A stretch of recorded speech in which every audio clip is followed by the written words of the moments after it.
Awesome. Well, I hope this break gave you a little energy back, and we are ready for the next session.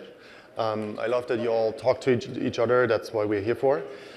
This is our first fireside chat with Tom Parker, who's the VP of IT and CISO at KAYAK, and maybe you can explain later why you have two titles. In his role, he's responsible for all aspects of cybersecurity in addition to corporate computing. Maybe that's the reason. And I'm sure you all heard about KAYAK and had some enjoyable memories from your vacations.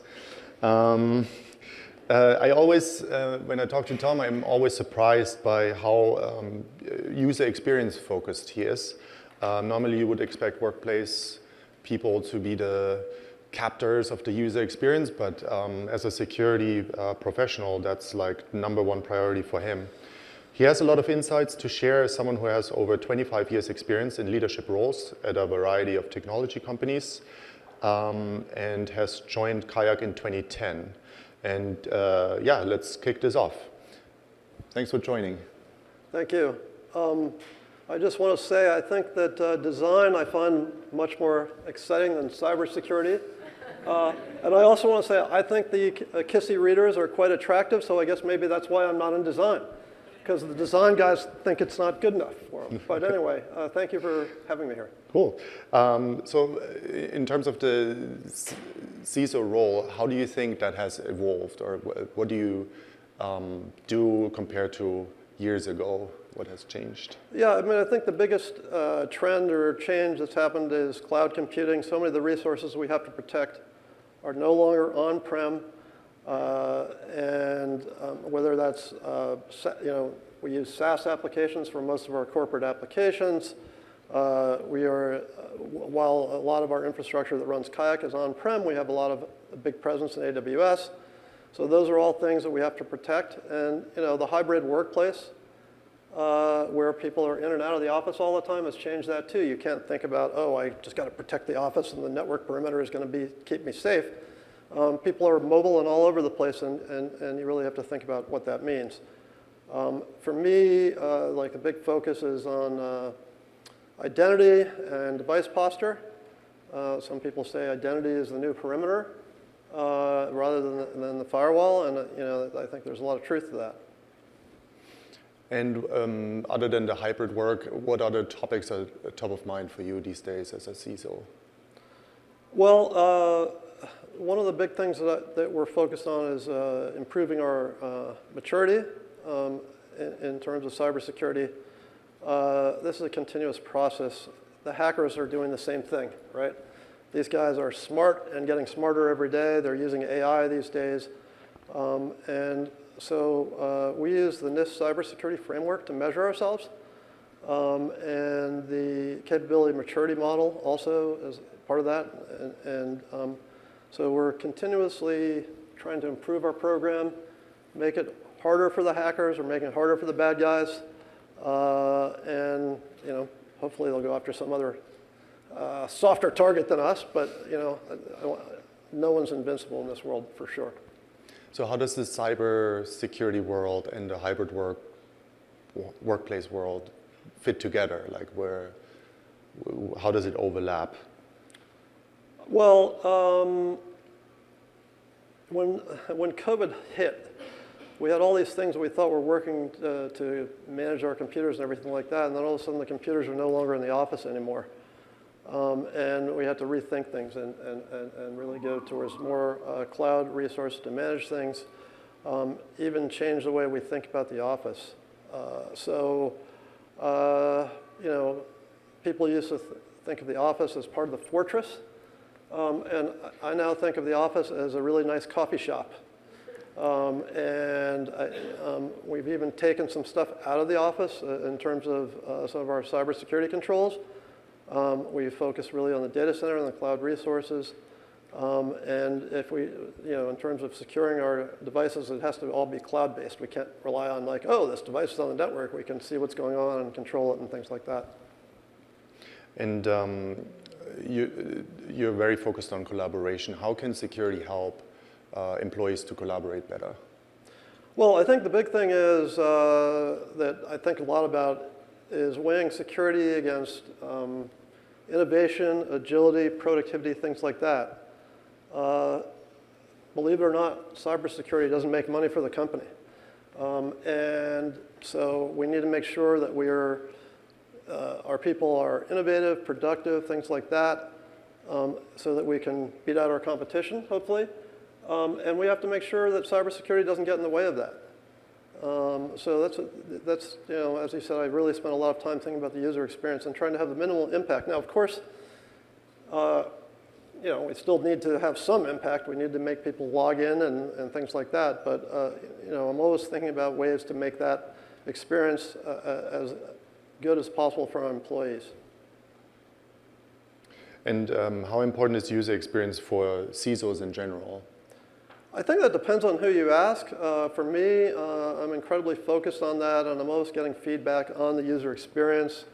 Some of the senior executives in the company love to complain to me about things. This is such a pain in the ass. Why is this thing nagging me all day long? But I'm always willing to look at new ways of doing things. A recent example is the way we're patching our laptops was nagging people to death and driving people crazy. We implemented a new system that nags you once a day, and it's proven to be, it's been received well, and it's been very effective also. So those are the kinds of things that I try and do to try and improve the user experience. And maybe related to that, how do you keep employees up to date, or how do you motivate them, educate them, train them to follow those security practices? Yeah, so when people are onboarded, they have to take a short online cyber training course. We give them, and everyone has a mandatory once per year cyber training course. And then we do phishing simulations monthly. Weekly, we send out a scam of the week email to sort of educate people about what's going on with scams. But it's also, you can't just talk to people. You have to listen to them as well and engage with them. And it's really working across teams. A very big important topic these days is privacy. So we work very closely with the legal team and try and engage the development teams, especially in okay, we got to think about things before we just go ahead and develop products. Mm-hmm. I still think there's room for improvement there in terms of getting people engaged, but we're really upping our game in the last year and continuing to up our game in terms of engagement. And Kisi was probably one of those tools that you had to train employees on. What was the initial reaction, or how did that go? Well, I want to say one thing about Kisi. I'm always looking for tools that increase security and also create a better user experience. And that's a rare find. I don't know how many of you guys use Okta, but Okta FastPass is certainly one of those things. But Kisi is also one of those tools. It's more secure because it's integrated with Okta, and when someone gets shut off, we have all automation. When someone leaves the company, they get shut off on Okta. Kisi's get shut off. Our keycard system was manual. But we don't have to hand out the key cards. We don't have to worry about them getting lost. And it's also a better experience for the employees because they don't have to worry about, I forgot my key card. Guess what? If people leave their phone at home, they go back. But if they leave their key card at home, they're like, oh, can you please let me in? Actually, it's usually on Slack. Hey, I'm at the door. Can someone let me in? Also, I've been known to run my key card through the wash repeatedly. That's not a great thing either, but so far, I haven't put my phone through the wash.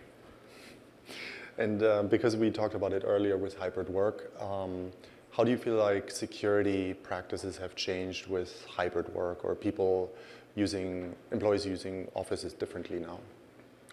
Well, I think the thing is we've taken a lot of the security tools that used to sit on the office network out of the office network and are relying more on cloud-based tools that no matter where you are, you're connected to those tools, and we can monitor them and make sure that they're functional and working.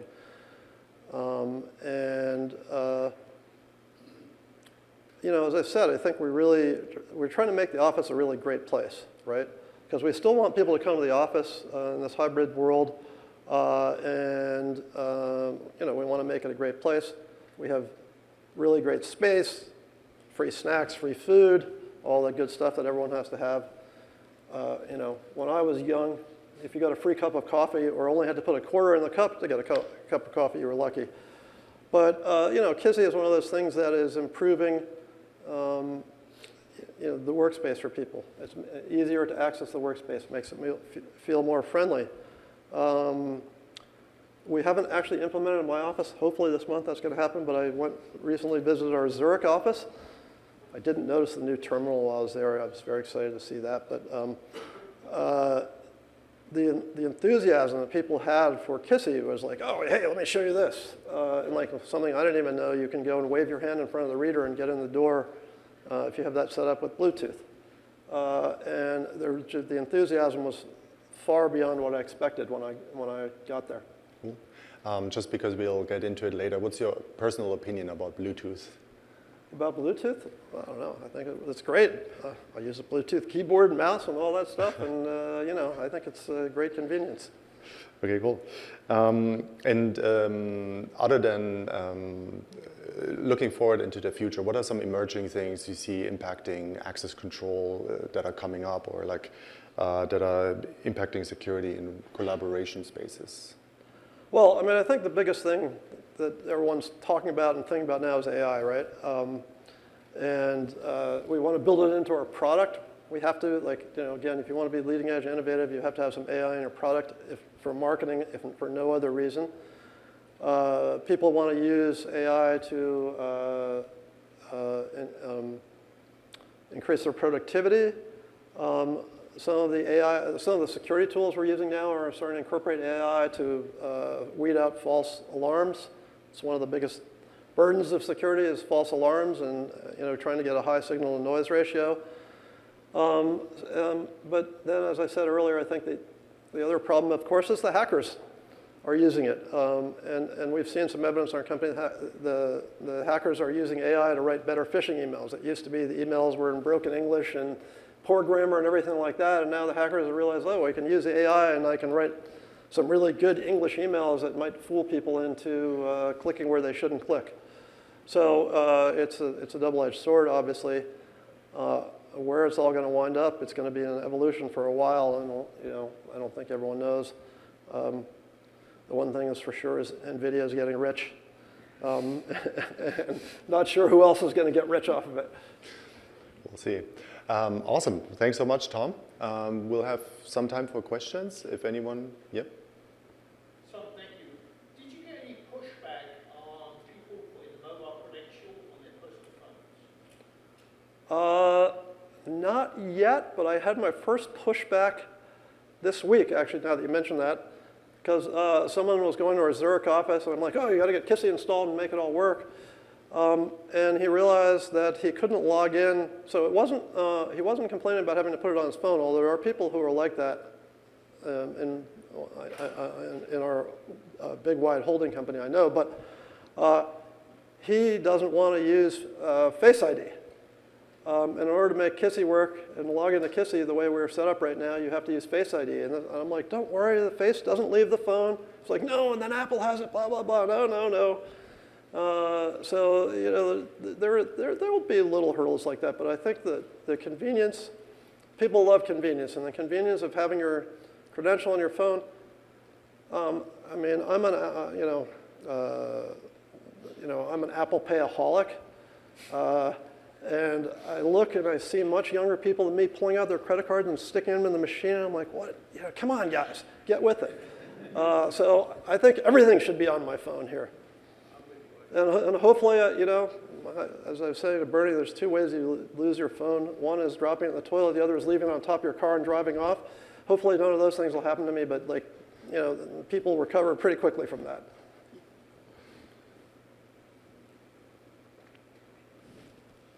Angelique? Yeah. Thank you.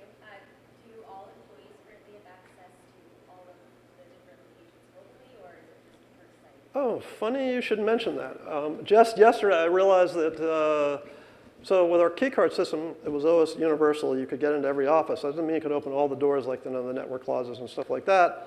And I just realized yesterday we hadn't rolled that out with Kisi, and I'm like, a couple of people are going to Zurich, and they're like, hey, Zurich's not showing up. I'm like, hold on, guys, we got to roll it out. So yes, we are a travel company, and our people travel. We have a lot of offices. We have, I don't know, 15 to 20 offices around the globe.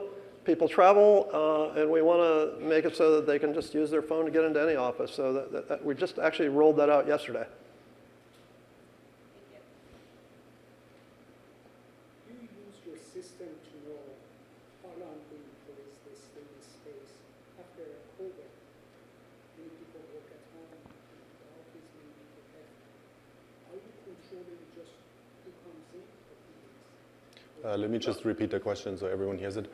Do you use the Kisi data to get insights into office usage, or in general, or more specific use cases? Yeah, so we're just using Kisi for entrance at this point. I know there are some security folks in our parent company who are sort of paranoid, like we need to know who's in the building, so we need to get people going in and out, but we're not, at this point, we're not doing that. And the other thing is it doesn't give us certainty whether who's there, because we have no way to force everyone to badge in, so if 3 people arrive at the same time, only one person is probably going to activate the door, and the other 3 are going to just tailgate in with them. So we're not using it for keeping attendance.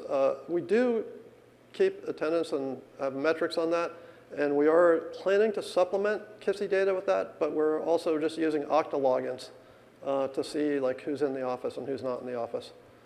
Because the offices have dedicated IP addresses, and we can use Okta for that.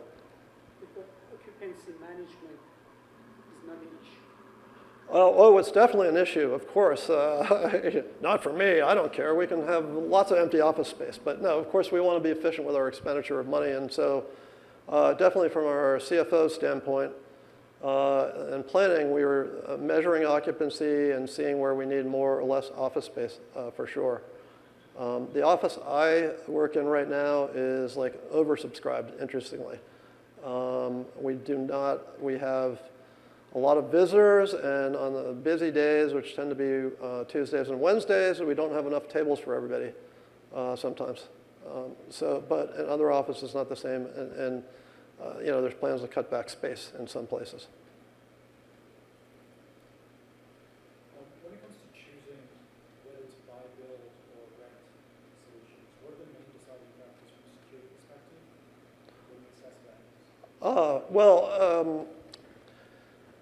I am I have a small, well, depends on how you look at it, but like my security team is 10 people, right? So we don't really have the resources to build products or build, you know, we build some stuff, but mostly we want to buy stuff and configure it and use it in the best way possible. You know, we went through a process of evaluating that for like controlling administrative access on laptops. And there were some solutions where we could kind of build it on our own, and there was a solution we could buy, and we decided to buy the solution because, again, we just don't have the resources to make that feasible for us. Our team of 10 people is very busy. And so we want to make them as productive as possible and not have them trying to, like, you know, really build stuff. Kind of continue on that. How do you guys decide if you want to allow your employees to co-work outside of the office, or is everything getting revolved out? Well, so security doesn't really have an input on where people work. You know, like the CTO controls all the technical resources in the company and makes decisions about that, and that's about half our company. But there's, let's say, strong encouragement now to get people into the office and to increase collaboration. For a while, there wasn't, and there was a feeling that projects weren't happening as quickly and the collaboration wasn't happening as well. And there was even some team realignment to make teams be in the same place as opposed to, you know, we have people, like in terms of like development, we have people in Massachusetts, we have people in Berlin, we have people in Lithuania. And the feeling was that when you spread a team out all over the place, it was harder to collaborate. So there's just a lot of encouragement to be in the office. At least not every day, but, you know. Yes? You were mentioning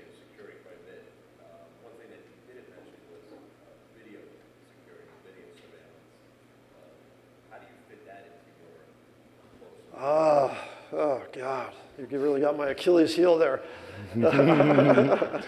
So our video surveillance right now is ad hoc and not where we need it to be. We've been having discussions about how to fix that. But my goal is to have one system globally. But my goal is not to surveil the office, but to have video surveillance at the entry points to the office. And you'll look to integrate that with what you currently have, like Kisi? Possibly. Are you from the video company? Let me guess. You're selling cameras. Yeah. So I was asking someone that, like, well, so what's the advantage of that? And I got some good answers to that, of being able to integrate video with door events. And so I have to talk to the person who's in charge of the real estate and bring that up with him, because he's the one who's really kind of going to take on the video project and getting us straightened out there. Another question. With Kisi, it's like very granular in terms of the access rights you can grant. So like multiple administrators, either at a place level or organization level. Do you use any other tools to audit, I guess, access permissions, not only for Kisi, but the other platforms you Yeah, I don't think we're planning to do that. I haven't really thought about that for Kisi yet, because we're not far enough along in the journey there, I think. But I can see us like accessing or auditing access to network closets, who has access to those, and making sure that that looks good. But like in terms of who, as I said earlier, all employees have will have access to all offices.